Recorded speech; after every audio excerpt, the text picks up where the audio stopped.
O bago tayo magtapos. O ito na yung Independent Commission. Pasok. Pinangalanan na ng palasyo ang 2 sa 3 miyembro ng Independent Commission na mag-iimbestiga sa mga maanumalyang proyekto ng gobyerno. Pero ang pangatlong miyembro nito na siya ring magsisilbing chairman, hindi pa tinukoy. Nasa frontline na balitang yan, si Rainiel Pawi.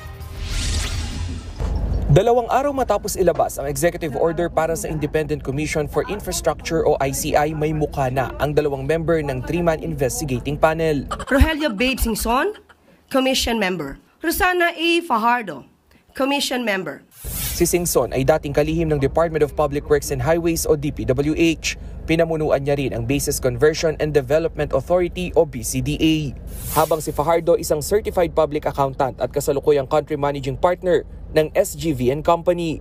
The President has appointed individuals of proven competence, integrity, and deep familiarity with infrastructure, finance, and Dapat ganito mag-English to si... Parang hindi abogado, no? Parang imbornal yung bibig, no? Ano ba mag-English? Di ba yung mga lawyers, ano sila? Liars. Hindi. Yung mga lawyers, magalingan sa English talaga. Tingnan mo si tingnan mo si Dean Torion pag nag-English, di ba? Oh, pero ito, no, parang binabasa na puta yung mga pronunciation, antitigas. institutionalize, or rather institutional reform. Institutional, bopols.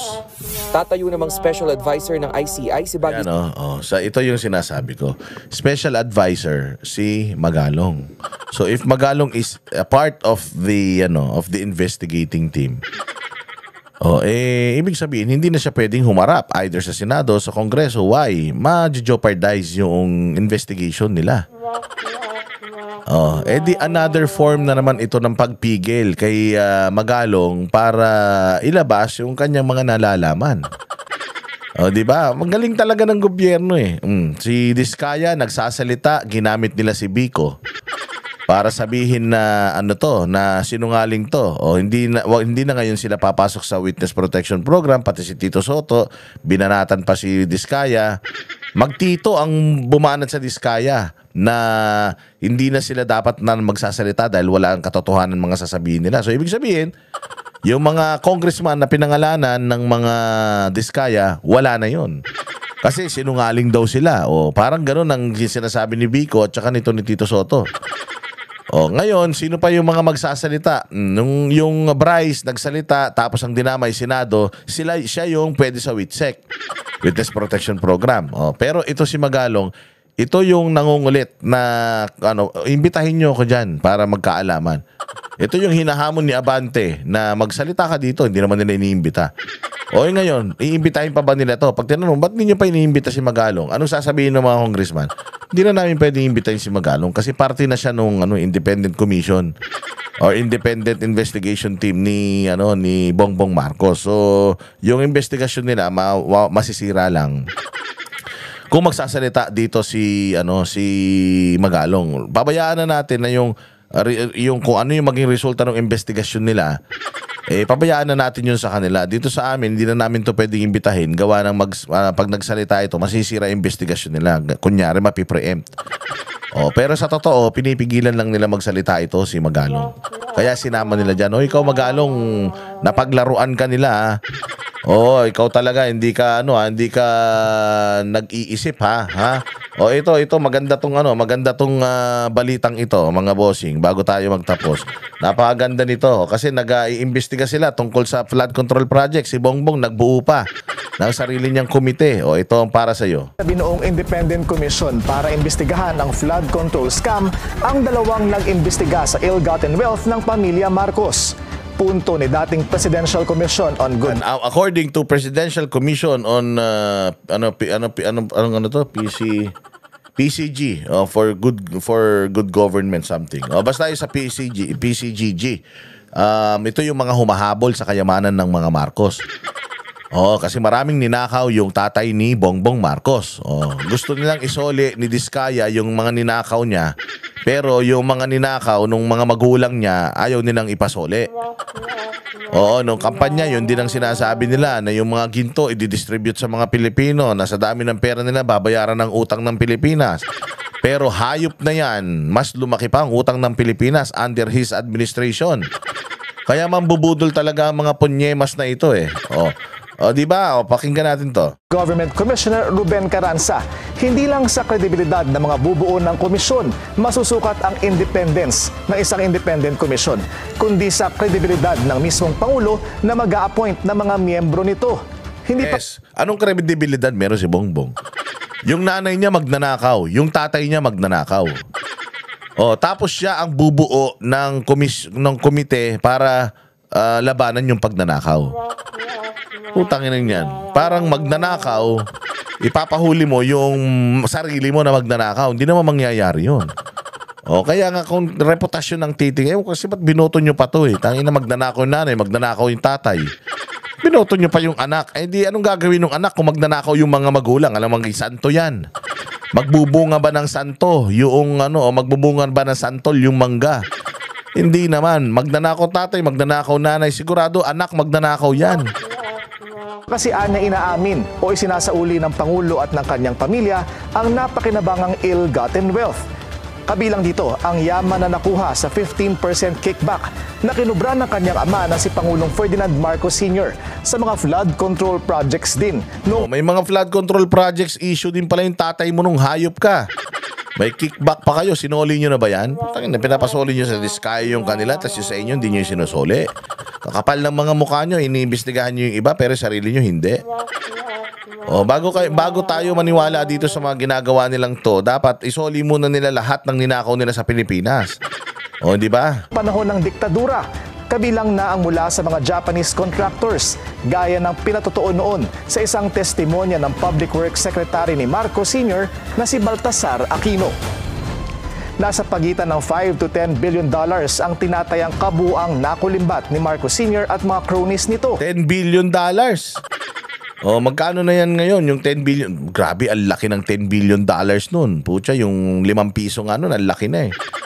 Natatandaan ko, ang 3 di ba? Pagtatawag ka sa telepono, 3.25 lang, di ba? Para tumawag ka sa telepono. Ngayon, magkano na? 5 piso na yung 3 minutes. Times, ibig sabihin, ilan na yun? Times 300. Yung laki nitong, itong pera na ito, yung $10 billion noon. Kung ngayong pera ngayon yan, baka mga, $100 billion yan. Hayop kayo, ganyan kalaki ninakaw nyo, tapos hindi nyo sinusoli.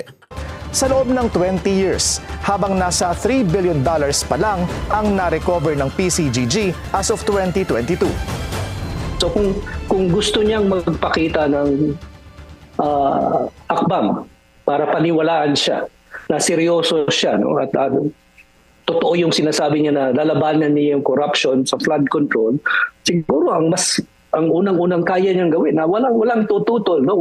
Walang magsasabing huwag mong gawin yan o hindi yan patas o gusto ba lang tumira sa kalaban mo, i-surrender niya yung pera hinita nila, na ninakaw nila mula sa flood control projects noong panahon ng diktadura ni Marcos. Inaamin namin na pati kami, yung pamilya namin Marcos, ay nakinabang sa corruption sa flood control, isoli niya. Kung bayaran man lang niya yung estate tax na ilang bilyones din. No? So there are many steps that Marcos Jr. can take to demonstrate some credibility, to show that he is acting in good faith and not just to go after his family's political opponents while saving himself and his family. Ganito rin ang pananaw ni Diba? Tama. Bago ka mag-imbestiga sa pagnanakaw, isoli mo muna yung mga ninakaw nyo. Di ba? Ang dami nyo naman palang pinagnanakaw. Tapos ngayon gusto mo yung mga magnanakaw lang ngayon yung papanagutin mo. Hindi. Kayo yung original na magnanakaw eh. Kayo yung legit. Kayo yung mga hari ng pagnanakaw sa buong history ng mundo.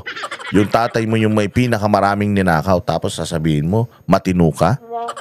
Sabihin mo, matino kayo? Ano kayo? Swerte?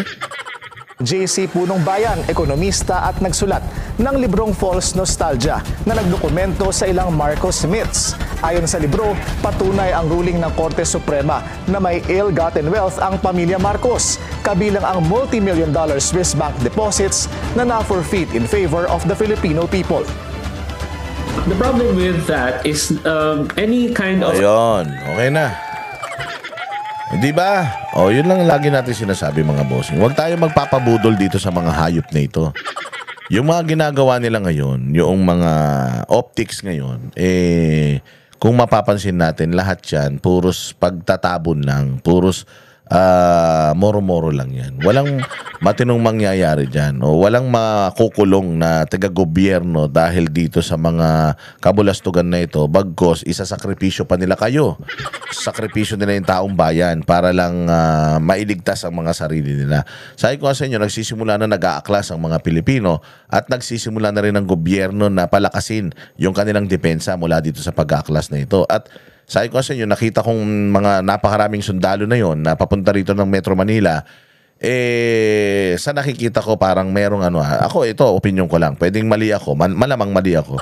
Sa nakikita ko, manggugulo talaga itong mga makakaliwa para mag-declare na naman ng martial law. At matabunan itong mga issues na kinakaharap natin ngayon patungkol dito sa corruption. Dahil talagang gagawin nila lahat ng kanilang makakaya para hindi sila makulong mapanagot at para mailihis lamang ang issue. Kaya gumagalaw sila sa ombudsman, gumagalaw sila sa military, gumagalaw sila sa police, gumagalaw sila sa kongreso, gumagalaw sila sa senado para maiwas itong mga talagang culprit o yung mga totoong may kasalanan dito sa mga corruption na ito sa Pilipinas. Nakakaya. Kaya nga yung South Korea, hindi ba? O ano nasabi ng South Korea? Huwag na pautangin yung mga hayop na yan dahil mga kawatan yan. Hanggang dyan na lamang po tayo mga bossing. Maraming salamat po sa inyong pagtangkilik. Mabuhay ang Bayang Pilipinas. Laban lang. Magpanatilihing nakasubscribe, mag-like, mag-share at mag-comment. At salamat din po sa mga nag-share ng kanilang blessings sa channel natin. Magandang hapon po. Kami ang boses ng masa, hindi natatakot. Katotohanan lang, di kami nalulunod. Walang bahid ng sismis, lahat ay totoo. Kahit sino ka pa, pag mali ka babanatan ka.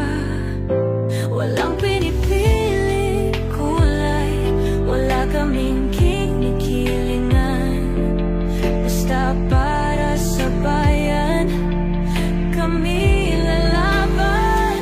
Pagdama palakpakan, pag mali banatan, di matitinag, di matatakot.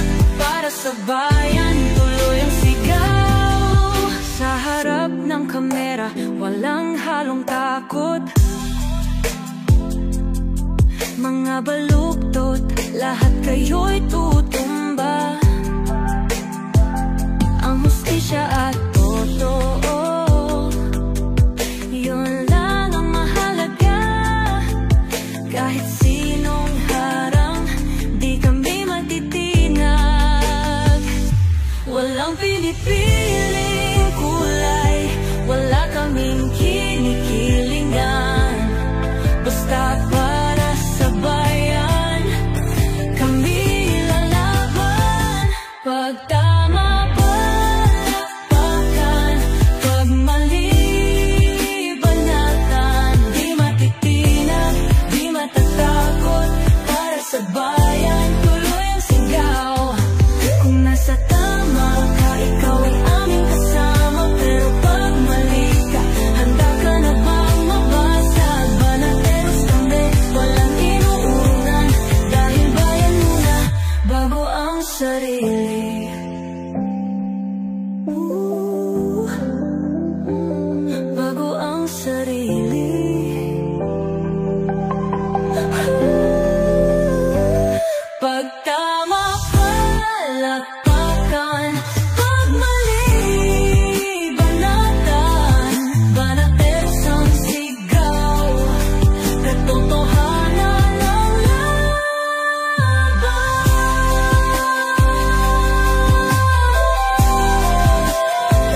walang